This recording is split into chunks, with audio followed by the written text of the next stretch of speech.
In this video, we will be covering rational functions and how to find the horizontal asymptote.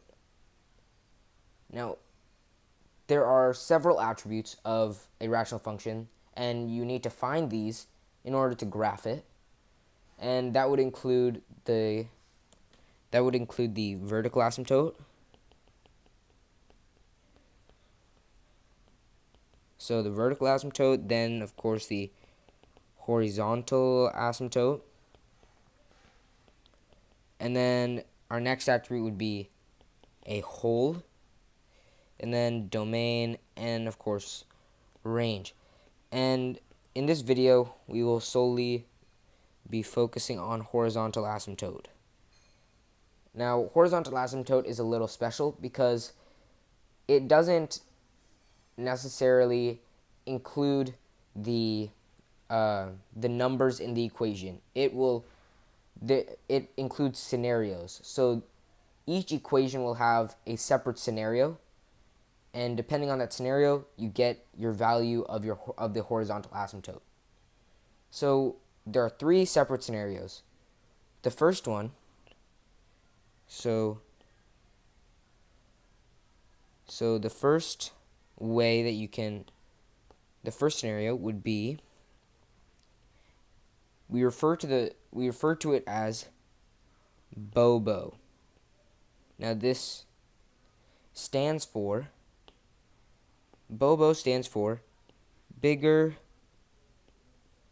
on bottom, and then y equals 0. And if it helps, bobo, at the last O, you can just put a slash through it to help you remember that that's a 0. Now, an example of bobo would be, so the bigger is on the bottom. An example of this would be x plus 4 over x squared plus x minus 12. So as you can see here, the degree, or the exponent of the numerator, is lower than the exponent of the denominator, so the bigger exponent is on the bottom. So when it just says bigger, it's just referring to the degree or exponent. So the bigger degree is on the bottom.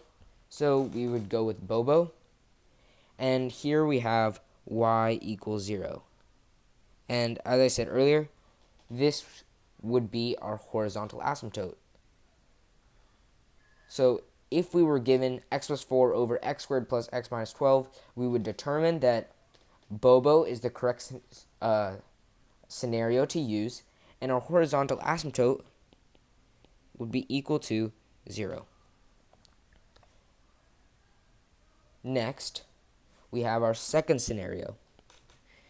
This second scenario can be known as eats DC, and sometimes you can see it as COCO, COCO, but eats DC is more common. Eats DC stands for exponent. So exponents are the same, and the next part is divide coefficients. And this is pretty self-explanatory. So if the exponents are the same, then you would just divide the coefficients. So here we'll look at another example, like our first one. Let's take the example, just x plus 1 over 2x plus 4. Now, as you can see here, the degrees on both the numerator and the denominator are both the same. So with that, we would determine that we need to use scenario 2, eats DC. And eats DC, once we've figured out the exponents are the same, our second part is divide the coefficients.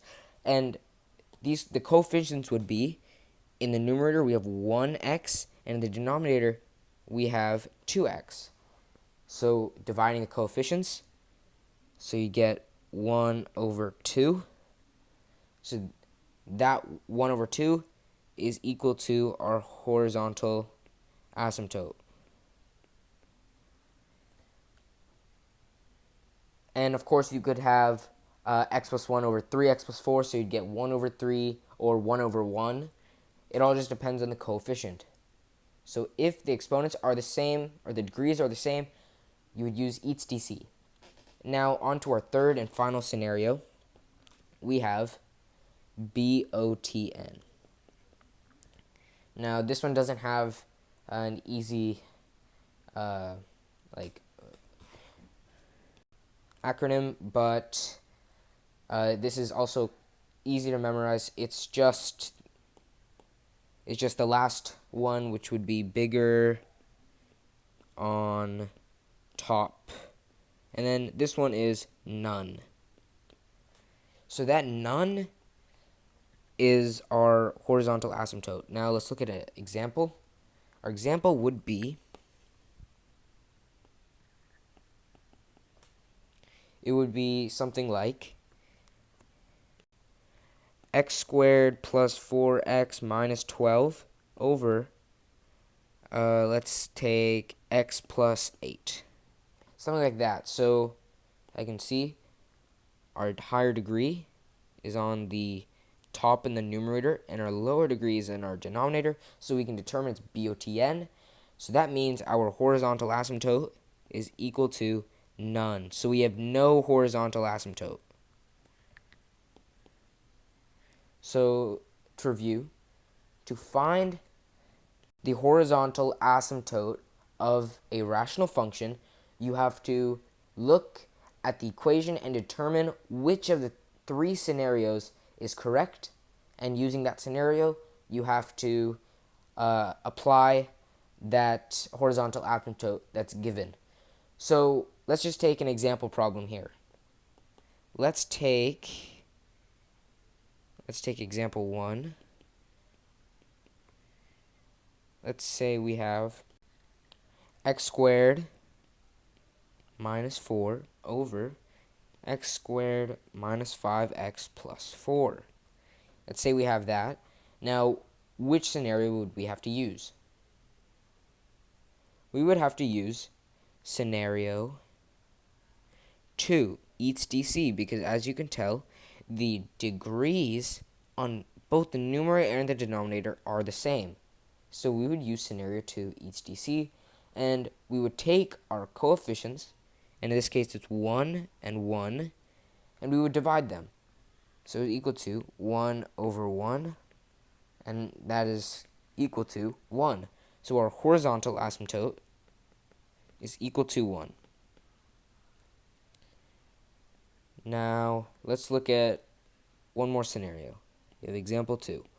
Now, let's take the example x minus 2 over x plus 2 times x minus 2. Now this one's a little tricky because in the numerator we have x minus 2 and in the denominator we have x minus 2. So what we can do is we can cancel them off. And what we're left with is 1 over x plus 2. And this would have worked the same way even if we didn't cancel. This would result in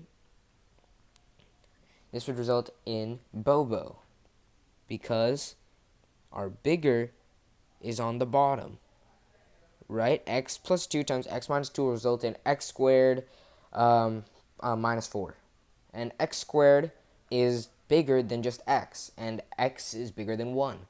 So we will be left with bobo, and according to Bobo's scenario, our horizontal asymptote has to be equal to 0. So really, the only struggle that you could face when finding the horizontal asymptote is figuring out which scenario to use. And that may take some practice, but once you get the hang of it, you can do it very quickly. So thank you for watching this video. Be sure to like and subscribe and watch out for future videos.